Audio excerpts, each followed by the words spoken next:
ಕಸದ ಲಾರಿಯಲ್ಲಿ ಮಹಿಳೆಯ ಶವ ಸಿಕ್ಕಂಥ ಪ್ರಕರಣ ರಾಜ್ಯ ರಾಜಧಾನಿ ಬೆಂಗಳೂರನ್ನ ಬೆಚ್ಚಿ ಬೀಳಿಸಿತ್ತು. ಪ್ರಕರಣದ ತನಿಖೆಗಿಳಿದಂಥ ಪೊಲೀಸರಿಗೆ ಪ್ರಿಯತಮನೇ ಕೊಲೆಗಾರ ಅನ್ನುವಂಥ ಸತ್ಯ ಬಯಲಾಗಿತ್ತು. ಕೊಲೆಯಾದ ಆಕೆ ಆಶಾ, ಆಕೆಯನ್ನ ಕೊಲೆ ಮಾಡಿದವನು ಆಕೆಯ ಪ್ರಿಯಕರ ಸಂಶುದ್ದೀನ್. ಇಬ್ಬರಿಗೂ ಕೂಡ ಮದುವೆಯಾಗಿತ್ತು, ಬೇರೆ ಬೇರೆಯವರನ್ನ ಮದುವೆಯಾಗಿದ್ರು. ಆ ನಂತರದಲ್ಲಿ ಲಿವ್ ಇನ್ ರಿಲೇಶನ್ಶಿಪ್ ನಲ್ಲಿದ್ರು. ಕಳೆದ 2 ವರ್ಷಗಳಿಂದ ಆಶಾ ಹಾಗೆ ಸಂಶುದ್ದೀನ್ ಇಬ್ರು ಜೊತೆಗೆ ವಾಸ ಮಾಡ್ತಾ ಇದ್ರು. ಆದ್ರೆ ಅನುಮಾನದ ಭೂತ ಜಗಳ ಆಗೋ ಹಾಗೆ ಮಾಡ್ತು. ಆ ಜಗಳ ವಿಪರೀತಕ್ಕೆ ಹೋಗಿ ಆಶಾಳ ಕತ್ತು ಹಿಸುಕಿ ಕೊಲೆಗೈದಿದ್ದ ಸಂಶುದ್ದೀನ್. ಪ್ರಕರಣ ದಾಖಲಾಗುತ್ತೆ. ಬಿಬಿಎಂಪಿ ಕಸದ ಲಾರಿಯಲ್ಲಿ ಮೂಟಿಯಲ್ಲಿ ಮಹಿಳೆಯ ಶವ ಪತ್ತೆಯಾಗ್ತಾ ಇದ್ದ ಹಾಗೆ ಆ ಪ್ರಕರಣ ದಾಖಲಾಗಿ ಕೊಲೆಯಾಗಿರುವಂತಹ ವಿಚಾರ ಬೆಳಕಿಗೆ ಬಂದಂಥ 20 ಗಂಟೆಯ ಒಳಗಾಗಿ ಆರೋಪಿಯನ್ನ ಲಾಕ್ ಮಾಡುವಂತಹ ಕೆಲಸವನ್ನ ಪೊಲೀಸರು ಮಾಡಿದ್ದಾರೆ. ತನಿಖೆಯ ಸಂದರ್ಭದಲ್ಲಿ ಸಂಶುದ್ದೀನ್ನ ವಿಚಾರಣೆ ಮಾಡುವಂತಹ ಸಂದರ್ಭದಲ್ಲಿ ಸಂಶುದ್ದೀನ್ ಹಾಗೆ ಆಶಾ ನಡುವಿನ ಪ್ರೇಮ್ ಕಹಾನಿ ಬಯಲಾಗಿದೆ. ರಾಜ್ಯ ರಾಜಧಾನಿಯನ್ನ ಬೆಚ್ಚಿ ಬೀಳಿಸಿದ್ದಂಥ ಪ್ರಕರಣ ಇದು. ಬಿಬಿಎಂಪಿ ಲಾರಿಯೊಂದರ ಹಿಂಭಾಗದಲ್ಲಿ ಮೂಟೆ ಒಂದರಲ್ಲಿ ಈ ಮಹಿಳೆಯ ಮೃತದೇಹ ಪತ್ತೆಯಾಗಿತ್ತು. ಸತ್ತವಳು ಯಾರು ಅನ್ನುವಂಥ ಪ್ರಶ್ನೆ ಮೂಡಿತ್ತು.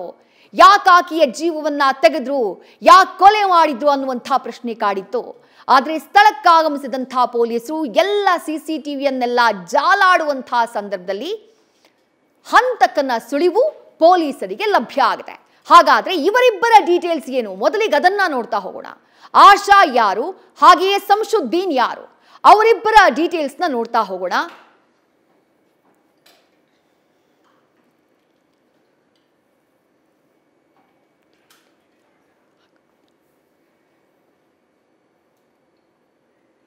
ರೈಟ್, ಡೀಟೇಲ್ಸ್ ನ ಗಮನಿಸ್ತಾ ಹೋಗೋಣ. ಸಂಶುದ್ದೀನ್, ಈ ಆರೋಪಿ ಏನಿದ್ದಾನೆ, ಪ್ರಕರಣದ ಆರೋಪಿ ಸಂಶುದ್ದೀನ್, ಈತ ಮೂಲತಃ ಅಸ್ಸಾಂನವನು. ಸಂಶುದ್ದೀನ್ ಮೂಲತಃ ಅಸ್ಸಾಂನವನು. ಆತ ಮೊದಲ ಮದುವೆಯಾಗಿದ್ದು ಆತನಿಗೆ ಅಸ್ಸಾಂನಲ್ಲೇ ಆತನ ಪತ್ನಿ ಇದ್ದಾಳೆ, ಜೊತೆಗೆ ಆತನ ಮಕ್ಕಳಿದ್ದಾರೆ. ಅಸ್ಸಾಂನಲ್ಲಿ ಆತ ಮದುವೆಯಾಗಿದ್ದು, ಆತನ ಮೂಲ ಕೂಡ ಅಸ್ಸಾಮೇ. ಸಂಶುದ್ದೀನ್ ರಿಲೇಶನ್ಶಿಪ್ ನಲ್ಲಿ ಇದ್ದಿದ್ದು ಆಶಾ ಜೊತೆ. ಕೊಲೆಯಾದ ಆಕೆ ಆಶಾ. ಆಕೆ ಯಾರು? ಆಕೆ ಕರ್ನಾಟಕ ಮೂಲದಾಕೆಯೇ. ಆಕೆಗೂ ಕೂಡ ಮದುವೆಯಾಗಿತ್ತು. ಆಕೆಗೆ ಮದುವೆಯಾಗಿ ಆಕೆಗೆ 2 ಮಕ್ಕಳು ಬೇರೆ ಇದ್ದಾರೆ. ಆ 2 ಮಕ್ಕಳ ಜೊತೆ ಆಕೆ ವಾಸವಿದ್ಲು. ಪತಿ ಪ್ರಾಣವನ್ನ ಕಳ್ಕೊಂಡಿದ್ದಾರೆ, ಪತಿ ಸಾವನ್ನಪ್ಪಿದಂಥ ನಂತರದಲ್ಲಿ ಈ ಸಂಶುದ್ದೀನ್ ಜೊತೆ ಆಕೆಯನ್ನ ಕೊಲೆ ಮಾಡಿದಂಥ ಆಕೆಯ ಪ್ರಿಯಕರ ಆತನ ಜೊತೆಗೆ ಆಕೆ ಲಿವಿಂಗ್ ಟುಗೆದರ್ ನಲ್ಲಿದ್ಲು. ಕಳೆದ 2 ವರ್ಷಗಳಿಂದ ಜೊತೆಯಾಗಿ ಅವರು ಸಹಜೀವನವನ್ನ ಮಾಡ್ತಾ ಇದ್ರು. ಆ ಸಹಜೀವನವನ್ನ ಮಾಡ್ತಾ ಇದ್ದಂತಹ ಸಂದರ್ಭದಲ್ಲೇ ಸಂಶುದ್ದೀನ್ನ ಜೊತೆ 2 ವರ್ಷಗಳಿಂದ ದಿನಗಳನ್ನ ಕಳೀತಾ ಇದ್ದಂಥ ಆಶಾ ಈಗ ಆತನ ಕೈನಿಂದಾನೇ ಕೊಲೆಯಾಗಿ ಹೋಗಿದ್ದಾಳೆ. ಆಗಿದ್ದು ಒಂದು ಜಗಳ. ಆ ಜಗಳ ವಿಪರೀತಕ್ಕೆ ಹೋಗಿ ಸಂಶುದ್ದೀನ್ ಆಕೆಯನ್ನ ಕೊಲೆ ಮಾಡಿದ್ದಾನೆ. ಹಾಗಾದ್ರೆ ಆಶಾಳ ಕೊಲೆ ಯಾಕಾಯ್ತು? ಆ ಡೀಟೇಲ್ಸ್ ನ ಕೂಡ ನೋಡ್ತಾ ಹೋಗೋಣ. ಆಶಾಳನ್ನ ಕೊಲೆ ಮಾಡಿದ್ ಯಾಕೆ ಸಂಶುದ್ದೀನ್? ಇದರ ಹಿಂದಿರುವಂತಹ ಕಹಾನಿ ಏನು? ಲಿವ್ ಇನ್ ಟುಗೆದರ್ ನಲ್ಲಿದ್ದವರು, ಜೊತೆಯಾಗಿ ಕಳೆದ 2 ವರ್ಷಗಳಿಂದ ಜೀವನ ಮಾಡ್ತಾ ಇದ್ದವರು, ಏಕಾಏಕಿ ಇಂಥದ್ದೊಂದು ಟ್ರಾಜಿಕ್ ಎಂಡಿಗೆ ಇವರ ಕಹಾನಿ ಬಂದಿದ್ದು ಹೇಗೆ?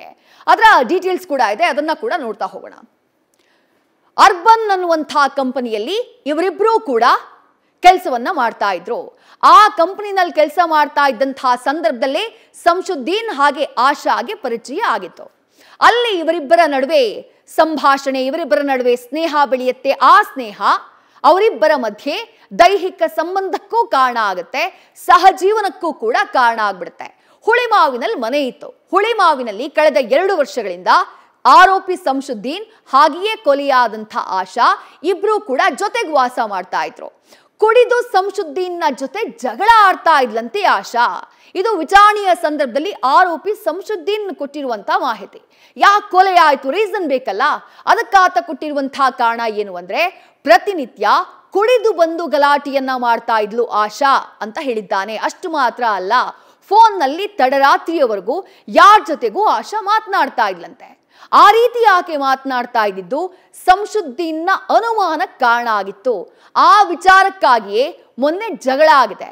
ಇಬ್ಬರ ಮಧ್ಯೆ ಜಗಳ ಆದಂತಹ ಸಂದರ್ಭದಲ್ಲಿ ಆ ಜಗಳ ವಿಪರೀತಕ್ಕೆ ಹೋಗಿ ಆಶಾಳ ಕತ್ತು ಹಿಸುಕಿ ಆಕೆಯನ್ನ ಕೊಲೆ ಮಾಡುವಂತಹ ಕೆಲಸವನ್ನ ಈ ಸಂಶುದ್ದೀನ್ ಮಾಡಿದ್ದ. ಕೊಲೆ ಮಾಡಿದಂತಹ ನಂತರದಲ್ಲಿ ಆತ ಮಾಡಿದ್ದೇನು, ಆಕೆಯ ಬಾಡಿಯನ್ನ ಆತ ಡಿಸ್ಪೋಸ್ ಮಾಡಬೇಕಾಗಿತ್ತು. ಕೊಲೆ ಏನೋ ಮಾಡಿಬಿಟ್ಟ. ಕೊಲೆ ಮಾಡಿದಂತಹ ನಂತರದಲ್ಲಿ ಆಕೆಯ ದೇಹವನ್ನ ಏನು ಮಾಡೋದು ಅನ್ನುವಂತಹ ಪ್ರಶ್ನೆ ಆತನಿಗೆ ಕಾಡುತ್ತೆ. ಕೊಲೆ ಮಾಡಿದ ಬಳಿಕ ತಪ್ಪಿಸಿಕೊಳ್ಳೋದಕ್ಕೆ ಸಂಶುದ್ದೀನ್ ಪ್ಲಾನ್ ಅನ್ನ ಮಾಡ್ತಾನೆ. ಹೇಗಿತ್ತು ಆ ಪ್ಲಾನ್? ಆ ಡೀಟೇಲ್ಸ್ನ ಕೂಡ ನೋಡ್ತಾ ಹೋಗೋಣ. ಕೊಲೆ ಮಾಡಿದ ಬಳಿಕ ಸಂಶುದ್ದೀನ್ ಪ್ಲಾನ್ ಅನ್ನ ಮಾಡ್ತಾನೆ. ಅದಾದಂತಹ ನಂತರದಲ್ಲಿ ರಾತ್ರಿ ಕೊಲೆಯನ್ನು ಮಾಡ್ತಾನೆ. ಅದೇ ರಾತ್ರಿ ಆಕೆಯ ದೇಹವನ್ನ ಎಸೆಯೋದಕ್ಕೆ ನಿರ್ಧಾರವನ್ನ ಮಾಡ್ತಾನೆ. ಆ ಮೃತದೇಹವನ್ನ, ಆಶಾಳ ಮೃತದೇಹವನ್ನ ಬೈಕ್ ನಲ್ಲಿ ಇಟ್ಕೊಂಡು ಬರ್ತಾನೆ. HSR ಲೇಔಟ್ ವ್ಯಾಪ್ತಿಯಲ್ಲಿದ್ದಂಥ ಆ ಕಸದ ಲಾರಿ ಏನಿದೆ ಅಲ್ಲಿಗೆ ತನ್ನ ಬೈಕ್ ನಲ್ಲಿ ಮೃತದೇಹವನ್ನ ಇಟ್ಕೊಂಡು ಬಂದಿದ್ದ ಸಂಶುದ್ದೀನ್. ಅದಾದ ಬಳಿಕ ಆ ಮೃತದೇಹವನ್ನ ಮೂಟೆ ಕಟ್ಟಿ ಕಸದ ಲಾರಿಗೆ ಎಸೆದು ಅಲ್ಲಿಂದ ಪರಾರಿಯಾಗಿದ್ದ. ಯಾವಾಗ ಕಸದ ಲಾರಿಯ ಡ್ರೈವರ್ ಮೂಟಿಯಲ್ಲಿ ಏನೋ ಇದೆಯಲ್ಲ ಅಂತ ಹೇಳಿ ಕುತೂಹಲದಿಂದ ನೋಡ್ತಾನೆ, ಆಗ ಅದರಲ್ಲಿ ಮಹಿಳೆಯ ಮೃತದೇಹ ಕಾಣಿಸುತ್ತೆ. ಆತ ಪೊಲೀಸರಿಗೆ ಮಾಹಿತಿಯನ್ನ ಕೊಡ್ತಾನೆ. ಸ್ಥಳಕ್ಕೆ ಬಂದಂತಹ ಪೊಲೀಸರು CCTVಯನ್ನ ಜಾಲಾಡುವಂತಹ ಕೆಲಸವನ್ನ ಮಾಡ್ತಾರೆ. CCTVಯನ್ನ ಜಾಲಾಡಿದಾಗ ಈತ ಸಂಶುದ್ದೀನ್ ಬೈಕ್ ನಲ್ಲಿ ಬಂದು ಆ ನಂತರ ಶವವನ್ನ ಎಸೆದು ಹೋಗಿರೋದು ಗೊತ್ತಾಗುತ್ತೆ. ಅದರ ಆಧಾರದ ಮೇಲೆ ಕೃತ್ಯ ಬೆಳಕಿಗೆ ಬಂದಂತಹ 20 ಗಂಟೆಗಳ ಒಳಗಾಗಿ ಆರೋಪಿಯನ್ನ ಸೆರೆ ಹಿಡಿಯುವಂತಹ ಕೆಲಸವನ್ನ ಪೊಲೀಸರು ಮಾಡಿದ್ದಾರೆ. ಇಡೀ ಪ್ರಕರಣವನ್ನ ಭೇದಿಸಿದ್ದಾರೆ. ಸಹಜೀವನದಲ್ಲಿ ಇದ್ದವರ ಕಳೆದ 2 ವರ್ಷಗಳಿಂದ ಲಿವಿಂಗ್ ಟುಗೆದರ್ ರಿಲೇಶನ್ಶಿಪ್ ನಲ್ಲಿ ಜೊತೆಯಾಗಿ ಸಾಗ್ತಾ ಇದ್ದವರ ಕಹಾನಿ ಈ ರೀತಿಯಾಗಿ ದುರಂತ ಅಂತ್ಯವನ್ನ ಕಂಡಿದೆ.